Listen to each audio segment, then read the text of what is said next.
One leftover line in robots.txt can silently block Google from your entire real website. Let's check for it. Robots.txt is a real, plaintext file that tells search engine crawlers which parts of a site they may visit. It only genuinely controls crawling. It was never designed to remove a page that's already indexed. A single leftover disallow rule from a staging site can silently block an entire live site by accident, and a real, correct robots.txt is short, specific, and includes a link to the sitemap. Blocking your own real CSS and JS folders means Google can't render your page like a browser does. It may see a broken, unstyled version.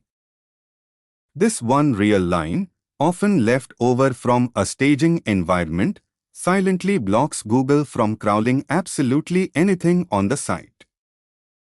Google genuinely stopped supporting a noindex directive inside robots.txt back in 2019. This line does nothing.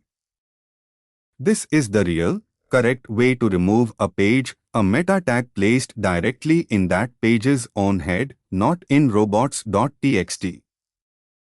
This one real line costs nothing to add and genuinely helps Google discover your sitemap faster. A leftover real rule from an old redesign can quietly keep your best, most current content out of search results entirely. Once this real rule is deleted, Google's crawler is free to genuinely rediscover and index the blog again. Every real rule block needs a user agent line above it. Without one, crawlers may simply ignore the rules that follow.